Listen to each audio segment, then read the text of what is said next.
Hello, folks. My fellow travelers in time. Weekly Wednesday live time, that is. Welcome. My name is Juha Ruokangas, your humble servant on a mission from the gods and goddesses of fretted instruments. Now, wow, what a fantastic party last Saturday. And for those who lost me right there, I'm talking about my company Ruokangas Guitars 25th anniversary party that we held online on Facebook. And some of the content published on last Saturday, is available on YouTube as well. But if you want to dive in and see all the content posted by us, and especially posted by all the beautiful guitar-loving people, our customers, friends, please go ahead and join the Facebook group. It is a closed group, so only members can see the content. But hey, worry not. It's not a Ruokangas Guitar Owner Club, not an elitist club of any sort. Just a bunch of guitar-loving people, just like you, from all walks of life. So you're most welcome. Guys, my mind has been buzzing since the weekend. A lot of thinking. And I thought in this episode, I would try to organize my brain a little. And, well, first of all, I did a stream last Saturday on the Rendezvous, Ruokangas Rendezvous Facebook group. It was a kind of a stroll down the memory lane. Vignettes from the past 25 years. And, you know, this stuff is in Facebook, will be added in the coming days to YouTube as well. But anyways, in that stream, somewhere along that stream, I said, when I was talking about the kind of milestones, the timeline of our past, the company, I mentioned that I feel our Valbacher invention would be our most important work ever. Because I felt that I think I phrased it somehow that I feel that's the kind of, with the magnitude of being different enough that it would make a dent to the universe, leave a mark from our existence. Okay, my reasoning for this was that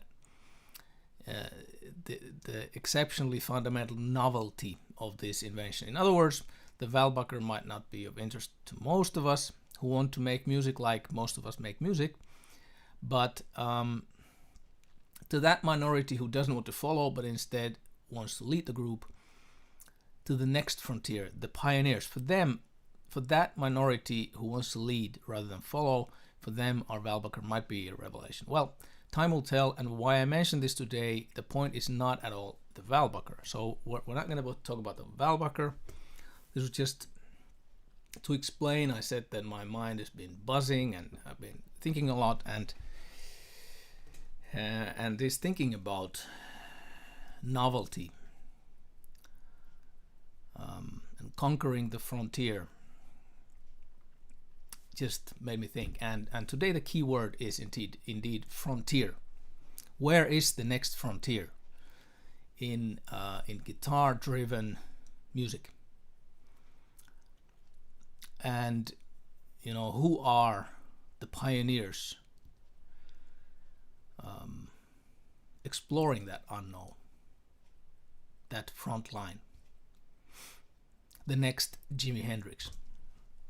Well, I don't have an answer, at least quite yet, but I'd like to explore this today together with you. How's that?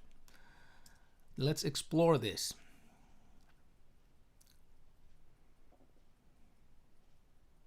The pioneers, the front line. So to understand better what I'm even talking about,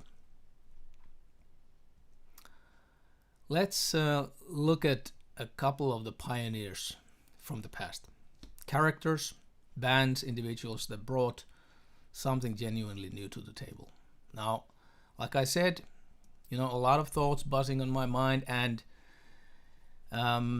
somewhere the last weeks when I've been doing these reflections to the past, I did another stream leading to our anniversary, listing some of my favorite music. And as the very last band I mentioned in the stream was the Beatles, a phenomenon that I personally haven't discovered meaningful until during the past 10 years or so in my life. But that changed the lives of a whole generation back in its time. So my friend Holger Hanekamp from Jever, Germany, showed me a video maybe about 10 years ago. Could be more than 10 years ago. I can't remember exactly. But anyway, it was an interview of George Thorogood, where George was talking about the 60s. So it was the first time he ever heard the Beatles. So I want to show you that video. It's just a couple of minutes long, and we're gonna now watch that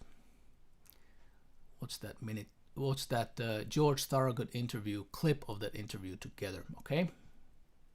To me, no matter what was going on, the world to me was totally black and white. Like if it was a movie or a TV, it was black and white. We turned on the TV and this man steps up to the mic with this guitar, it looks like a violin, and he's playing it left-handed with this incredibly great-looking haircut and this great-looking face with these other guys. And he goes to the mic and he says, "Close your eyes and I'll kiss you." He did that. And all of a sudden, to me, the world went Technicolor. You know what I mean? It's like when you're watching the movie Yellow Submarine and they get out of the submarine, all those colors come out like that. That's what it did for me when I first heard that. And another thing that I noticed, that I saw the Beatles and on TV, and they were the first people I ever saw that looked happy. Now, this was a few months after Kennedy was assassinated. In those days, I never saw any happy people. Parents were never happy. Guys hated their job. The parents never got along. The brothers were always getting beat up. There were fights all the time. I never saw, unless it was somebody in a movie who was faking it, an actor. I never saw anybody who was really happy. I never saw anybody smiling. In my neighborhood, the teachers were your enemy. Your principal was the enemy. You watched out all the time. Everybody was pissed off. And not just because the president had been assassinated. It had been going on. That was just the way of the world here in America. And I looked at those guys and I said, those guys are the first people I've ever seen happy. I'm going to do that for a living. That's it right there. Go no further. Give me a guitar. Let's go. So they did that for everybody. I mean, I'm not the only one. And anybody who says different, who was born after 1950, is lying to you. The Beatles opened it up. They were the, I used to say after the Ed Sullivan Show, February 11th, 1964, at approximately 8:04 p.m. After that moment, every album, every guitar, every set of drums that was ever sold after that, 10% should have gone right in their pocket. Just after Easy Rider, every motorcycle, the fee should have gone right into Peter Fonda's, you know what I'm saying? Same with the Beatles, because and I mean everybody. I'm not just talking about rock. Because the whole world got turned on all of a sudden. All of a sudden, everybody was buying record players and guitars, and, that was the start, and it hasn't stopped. It hasn't. And I like Paul McCartney for being very aware of that. And he's honest about it. He's aware of what they did, and he's also enjoys that they did that, and loves being part of it, and I respect him so much for that, If I ever get a chance to meet him, I'm just going to say 2 words. You know what those 2 words are? Thank you. That's it. That's great. Yep. So, for George Thorogood and his generation, the Beatles was a revelation. Beatles was a revelation. So like he said, from a black and white, unhappy world to Technicolor and smiling faces. That, that must have been, I don't have the words for it. I don't know, an otherworldly, overwhelmingly, wonderfully beautiful experience, right? So the Beatles did something differently than others when this happened. How did they come up with those ideas that people then experience in such profound, like life-changing way? In such a way that, boom, everybody rushed to buy guitars, drums, basses, whatnot, depending on, which of the Beatle characters they could identify with strongest, or were John, Paul, George, and Ringo just these happy fellows making their simple music, which it was. I mean, it was a simple, happy music back in the early days, and it all happened in the right time, the right place. I don't have necessarily answers here, and I'd really like to see this more as an exploration with you, rather than me entertaining you with my ready chewed opinions. But well, there you had one perspective by George Thorogood. To understand this better, let's look at another character from the front lines of the past. The superstar mentioned in my video title, Jimi Hendrix. Now, Jimi is another phenomenon that, just like the Beatles, that factually happened. The phenomenon of Jimi Hendrix, it happened before my time. I was born in January 1972. Jimi Hendrix had died 1.5 years earlier, in September 1970. And well, this means that I missed that experience. I missed that world, that culture where the phenomenon named Jimi Hendrix experience took place. I could only see reflections of that era in my time, much later, by listening to the records, watching the videos, reading the history books, and connect to that in my best ability. And, in any case, it is clear that Jimi also did something differently from anybody else. I could imagine also it wasn't easy for him. Not in the beginning. It rarely is when you're doing something that nobody has done before you. You don't have a map. You just play by the ear. You go by your intuition. You have the courage to lean against the passion that drives you forward. So you need to dare to be different. And that can be frightening. You have to expose to others who you really are. And that means letting go of the familiar boundaries. Letting go of what people already knew before you, as that pioneer, as Jimi Hendrix came along with his novel ideas, and shook the world. Well, most of us are not like that. If I think of myself as a guitar player, I'm not the pioneer. I'm not the pioneer as a guitar player. No. Even as a young dude, I was more the following type in a way. What does that mean? Well, I did want to make my own music, so yeah, I did compose. We did together with my band, but we played covers, but we like to compose. But I wouldn't call that music that we did and what we represented with our music anything like devastatingly new. It was not a new movement of music, Nothing earth-shattering that could change the world for anybody, from black and white to Technicolor. I don't. That would be. No, it wasn't.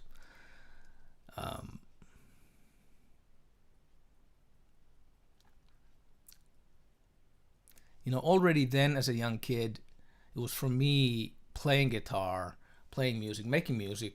It was kind of wanting to somehow simulate the rock gods I idolized.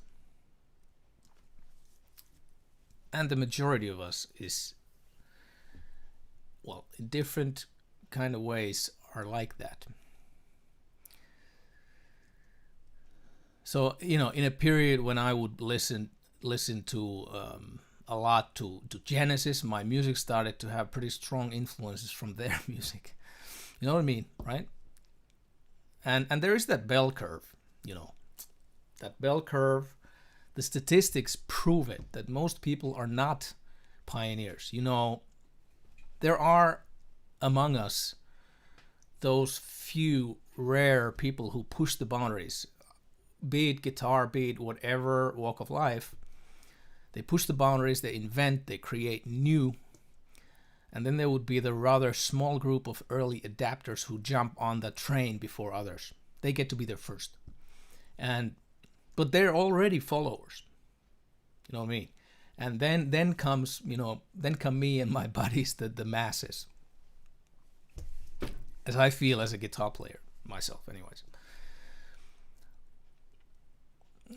Not the most inventive, but I have learned a thing or two in this profession about sound, about tone, about frequencies, and how sound can be produced in a musical instrument. But that's, you know, so that's not where we're going today. That's another story. So we'll jump back to Jimi Hendrix and making music, and to the question, who is the next Jimi Hendrix? Well, Jimmy's music was extraordinary. His playing was absolutely mind-blowingly extraordinary, and the way he sounded, the way the sound was produced, was extraordinary, unheard of, new. So we're gonna watch another little video clip. This one is from 1973, and this is Eric Clapton talking about the times when he got to know Jimi Hendrix. It's just 1 minute or something. Very short clip. I thought at first that, you know, his band, the experience, I thought it was a bit of a mistake. I thought it was a hype, really. I felt from the first that he should have had a band, at least an American band, whether they were white or black, didn't matter, as long as they kind of knew the music they were playing. I felt that Chaz had really just picked up two free musicians who were in the rock field loosely. I think Mitch before that was playing with sort of Georgie Fame and more into a jazz thing.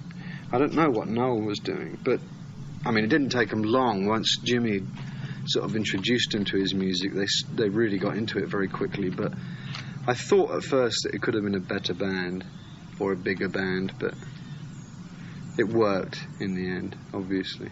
He'd been in England, I think, about a week, and they'd just got the experience together.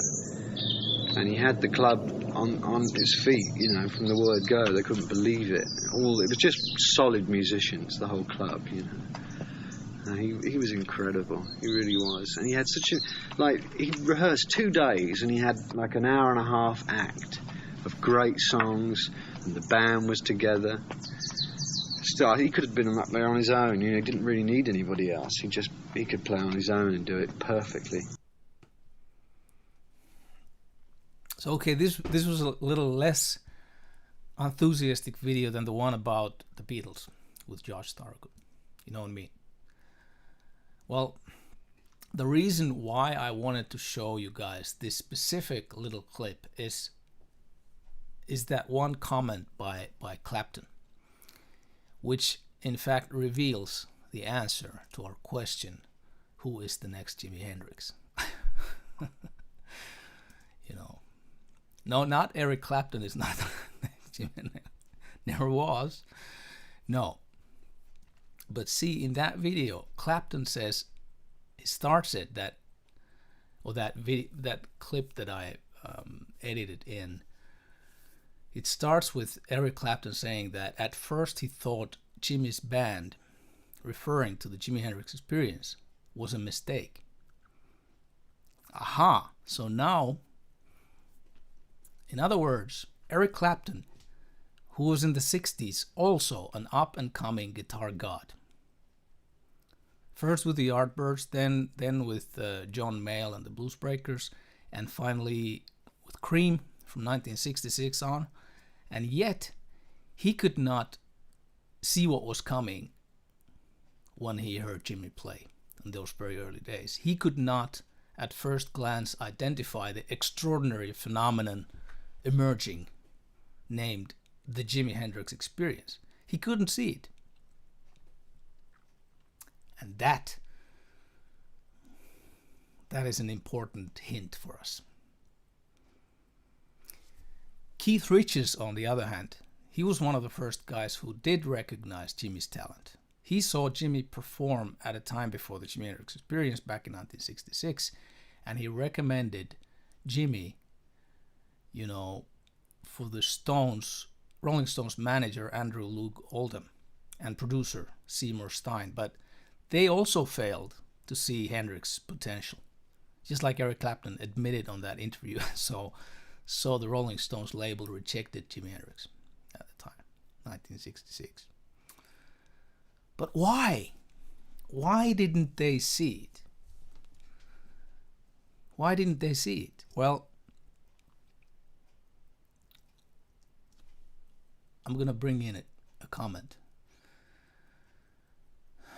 First, I'm going to say hello, everyone. Vincent, Kai Randell, Mibu, Emma, Samuli, Alexander. Welcome all. I'm going to bring in a comment by Kai.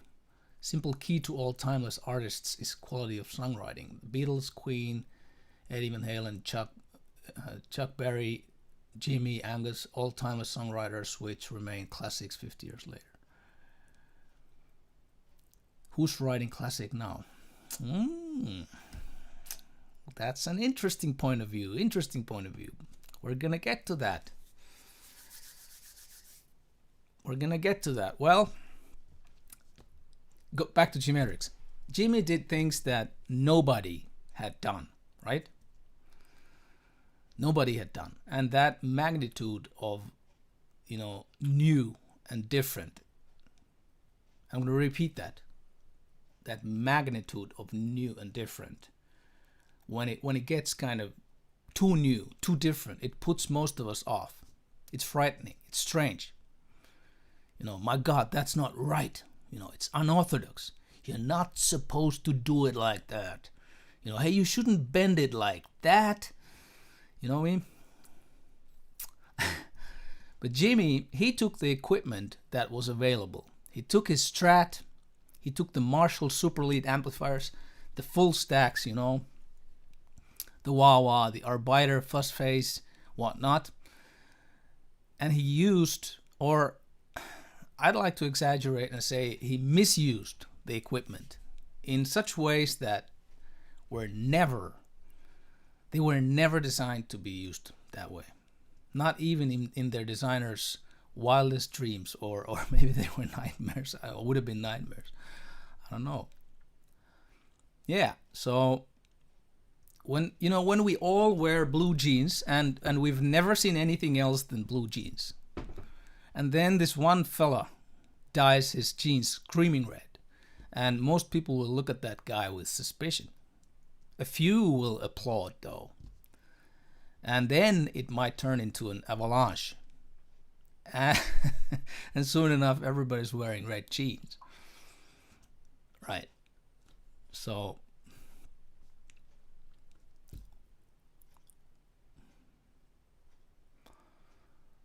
and then someone comes asking, who's the next red jeans guy?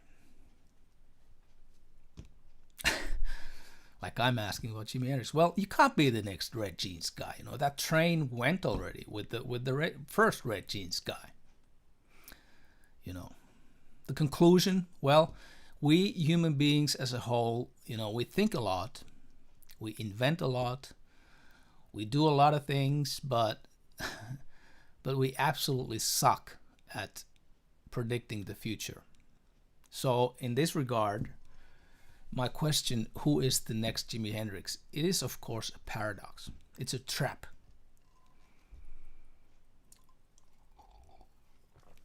most of us fall to the trap. We start looking for the answer. Who is the next Jimi Hendrix? We start looking for the answer and trying to find someone with the skills of Jimi Hendrix, someone with the charisma of Jimi Hendrix, but that's just following the legend of Jimi Hendrix, a legacy act. To be the next Jimi Hendrix, it's a metaphor. It's a metaphor of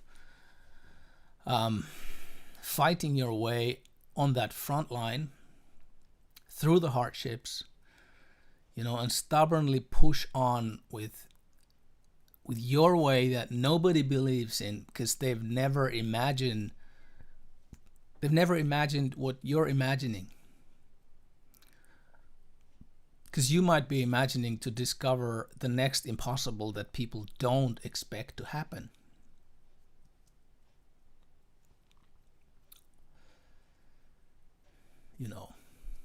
The next phenomenon that will make people feel like George Thorogood did when he saw the Beatles on the Ed Sullivan Show on February 9th, 1964. Remember, from black and white to Technicolor. It's the rarest thing. It's the rarest thing in the modern age to shake the world like that. And if it would be easy, everybody would be doing it. So it's not easy. It wasn't easy for Jimmy. It wasn't easy for the Beatles.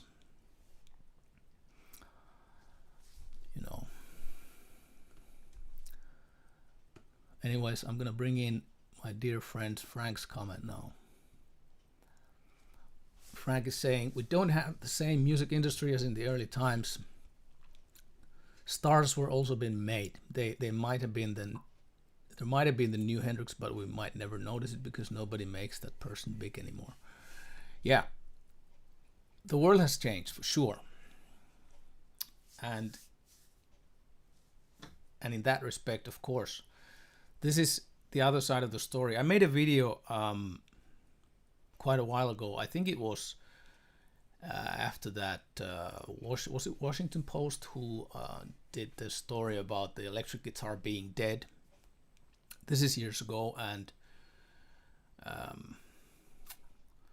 I did kind of a reflection video on that, or inspired by that, and talked about this specific side of it, how the world has changed, how the record industry, how the music industry has changed.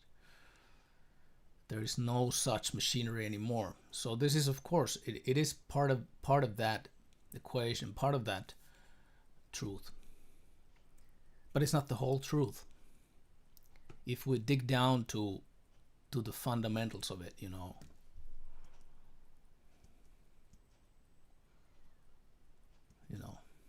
because even if stars were made, not all the Jimi Hendrixes or Beatleses were discovered back in the day, those days either.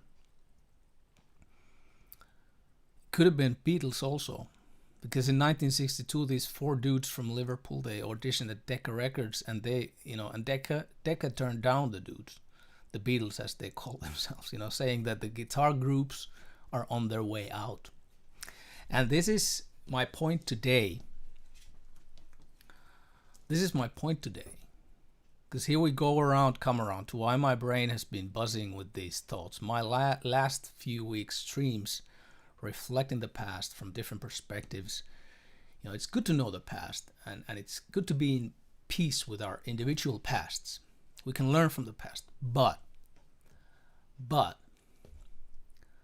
the future does not exist in the past. And I'll repeat that. The future does not exist in the past. And this includes the record business, the music business, the whatever was and whatever comes. You cannot predict the future based on the past like that. You can learn from the past.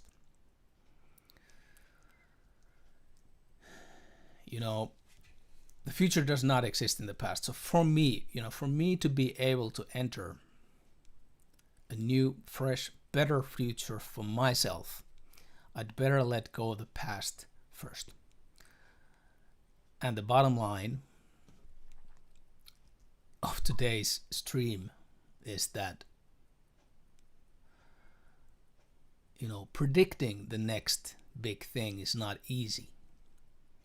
Predicting the most novel next phenomenon, it's impossible. So in that regard, there is no next Jimi Hendrix. There is no next Beatles. There is no next Eddie Van Halen. There couldn't have been the next Jimi Hendrix in the 70s, in the 80s, even if the music business was flourishing. Because Jimi Hendrix's ship sailed with Jimi Hendrix. Because it already was experienced. It already happened.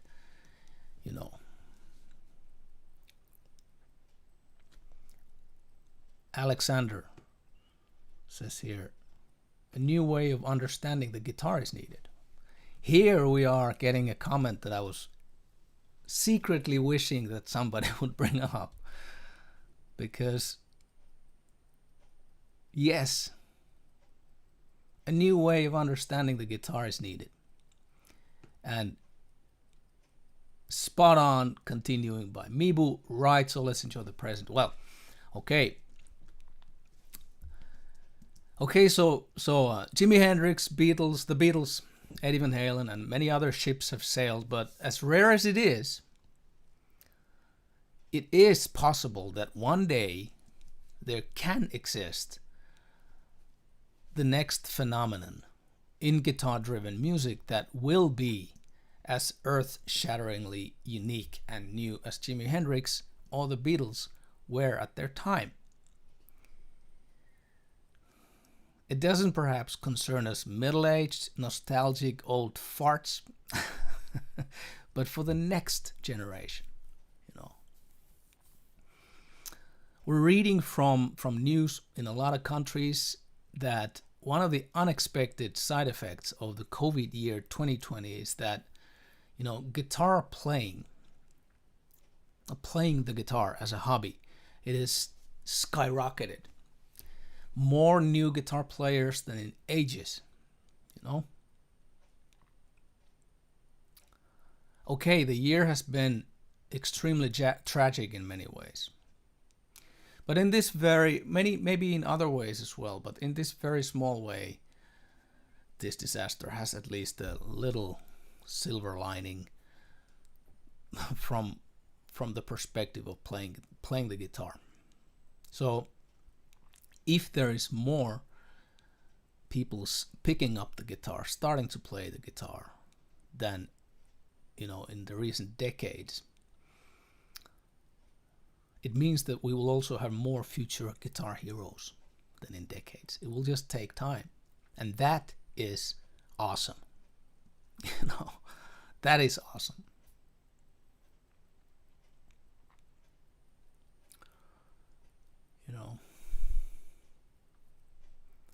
So if you're one of them, if you're one of them, our future hopes, I sincerely wish that you can experience this in your lifetime, such an earth-shattering movement of music, that it will feel to you like the Beatles felt for George Thorogood, from black and white to Technicolor.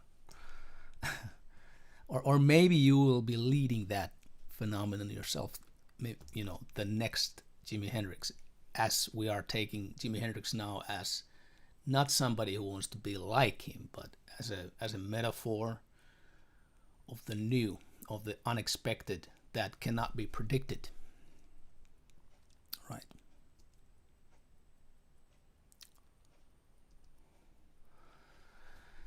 Yeah. So this stream, this is a little bit shorter one than they've been at points, but maybe it's a good thing.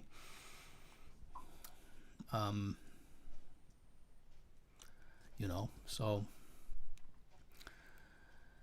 I'll leave you some more time to yourself and to reflect on this and to kind of chew on what I've been talking about. Maybe if it just brings thoughts to your mind.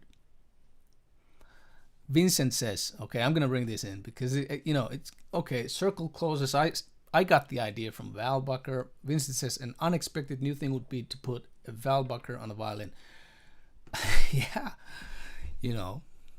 an unexpected new thing with the Walbacher would be that somebody misuses the Walbacher in such way to create something amazing with it. You know, anything would be possible. Anything would be possible. Pooh Ninjas is Walbacher. Yeah.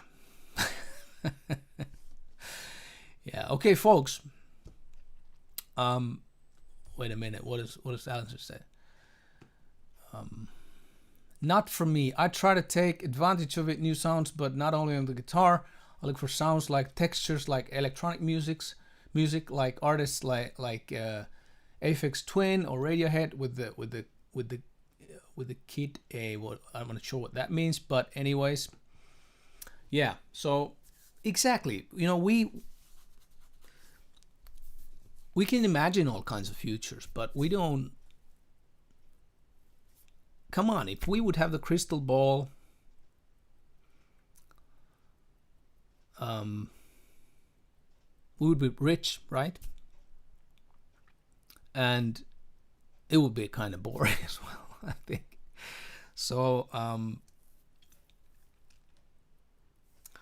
we cannot know the next one, but there is hope because the world has turned.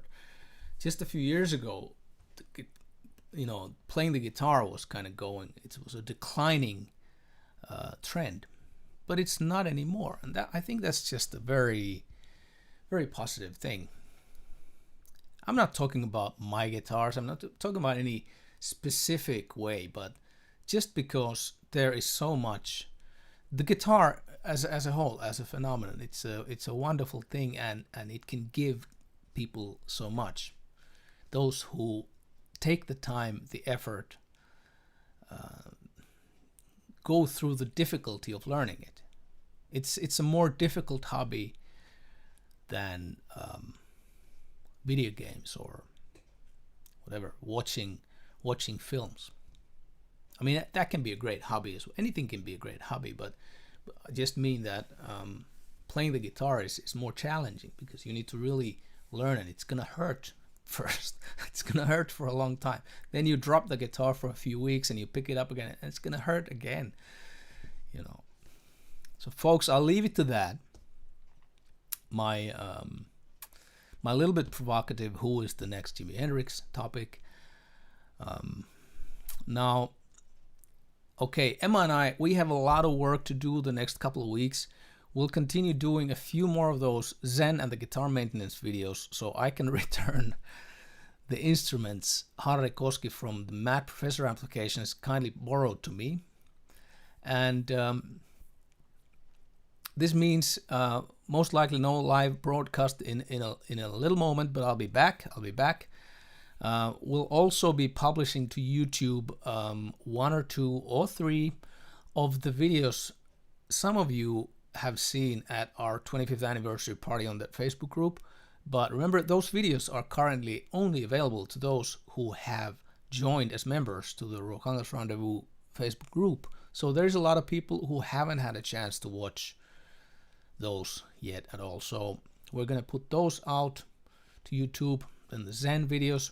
And yeah, and I'll think of the next topic, and please send me ideas for more broadcasts. I have a long list of topics here listed, but always more is more. Like Yngwie Malmsteen, one of the, you know, maybe not in the magnitude of Jimi Hendrix, but Yngwie Malmsteen also renewed, also shattered the world. I mean, you can't deny that the way he sounds was also new. Influenced, yes, but new in a way that was a revelation to smaller amount of people than the Beatles were, but anyway. So yeah, dudes and dudettes, thank you so much for your support. I love doing this. I hope you enjoy at least half as much as I do. This is a very, very nice way for me to connect with you guys. And yeah, Frank Dimel says maybe the guitar itself invents itself new. Yes, I would say that in this world and this time we live, and the unbelievable variety of what all kinds of things the guitar can be, is just overwhelming. I've said that in many broadcasts. Frank and I, we have, it's tangible. We've been organizing, we've been exhibiting, we've been strolling around the Holy Grail Guitar Show every single time it ever happened, and that creativity from every corner of our planet, of our beautiful planet, it's just overwhelming. And you can see in different guitars from different cultures, you can see where they come from and different ideas. It's the amount of creativity is just, there is so much creativity. So I'm not hopeless at all. I'm certain that there will be, as a metaphor, many new Jimi Hendrixes. But whoever tries to look to the past to find that Jimi Hendrix, to find it from the past sounds, from the past music, from the past bands, those trains went, those ships sailed. So, guys, it's